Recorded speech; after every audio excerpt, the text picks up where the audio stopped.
Izin bertanya, Boleh, dengan siapa? Andreas. Oh, silakan Mbak Andreas.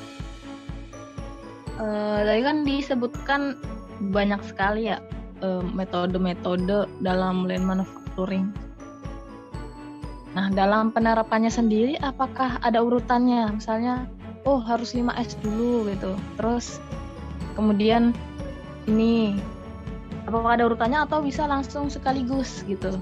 Oke. Pertanyaan menarik. Ada lagi selain itu? Pertanyaan kedua, Pak. Oke, silakan. Pertanyaan kedua, ketika suatu company sudah berjalan, misalnya udah jalan, biasanya kan habit, kebiasaan orang-orang itu cukup sulit diubah ya, Pak? Bukan cukup sulit, sulit banget. Sangat sulit sekali. Ya. Nah, sedangkan hampir semua metode lean manufacturing itu kan harus melibatkan setiap orang. Hampir semua, iya, setiap orang. Nah, mungkin dari Bapak ada tips-tipsnya gitu. Okay. Tips and triknya ya. Oke, saya jawab ya. Udah pertanyaannya atau ada lagi? Cukup itu dulu, Pak. Cukup, oke. Nah, kalau kita ngomongin, Pak, kita mulai dari apa dulu, Pak, kalau ingin menerapkan Lean? Kalau kita berkaca dari rumah Toyota ya, dan kalau kita berkaca dari sejarah Toyota sebagai ibunya yang ngelahirin Lean Manufacturing, saran saya mulai dari need dulu. Mulai dari purpose dulu. Kenapa harus terapin Lean? Biasanya itu muncul dari masalah-masalah perusahaan. Entah customer claim yang tinggi, entah goal yang belum dapat, bisa mulai dari situ. Nah, habis itu langkah berikutnya apa? Konsep of empowerment. Harus ada edukasi yang tepat buat semua karyawan. Karena ketika kita melakukan improvement, kita bakal melibatkan orang di dalamnya, kecuali pabriknya nggak pakai orang. Saya nggak akan bicara soal itu. Tapi ketika pabriknya masih ada orang, dan orang dilibatkan dalam proses menghasilkan output, dalam proses menghasilkan efisiensi dan quality, orang harus diberdayakan. Karena banyak yang nerapin Lean, atau saya bilang sebagai fake Lean, itu karena ngelihat hanya tools-nya aja. Banyak tuh, saya cukup banyak melihat bahwa pabrik itu keren nih kalau kita bikin nerapin Andon, full system, segala macam, jadi banyak alatnya di situ, standar kerja, setiap proses dipasangin standar kerja, tapi nggak paham esensinya. Nggak bisa. Jadi secara urutan, tirulah rumah Toyota. Mulai dari fondasi dasarnya itu orang. Bagaimana kita orang bisa diberdayakan dulu, setelah kita paham purpose-nya kenapa, baru habis itu kita ngomongin 5S, habit. Orang dibentuk lewat penerapan 5S. Nah, 5S sendiri juga nggak bisa serampangan tiba-tiba nerapin 5S. Kita harus paham kenapa harus nerapin 5S. Setelah habit bagus tuh baru kita bicara ngomong yang di atasnya lagi tuh, yang ada di tiang-tiangnya. Yang tadi ada just in time, ada soal quality. Nah, itu nggak bisa terjadi ketika di bawahnya belum beres gitu. Jadi itu secara urutan ya. Terus kedua, tips and triknya gimana kalau ingin mastiin ketika menerapkan improvement nggak banyak pertentangan lah ya dengan orang gitu ya.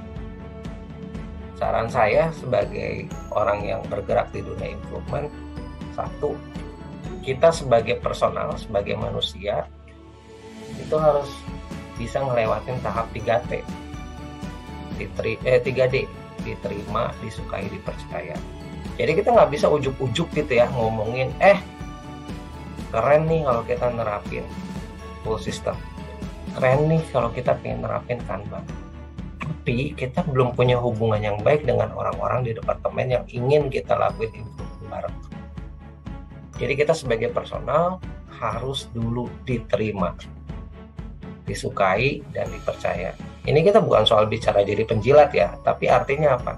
Ya hubungan baik sesama manusianya itu personalnya harus kebangun dulu, kenal dulu, mungkin jadi teman ngobrol bareng, makan siang bareng. Kan sering tuh kalau kita makan siang orang jadi cair ya lewat makan.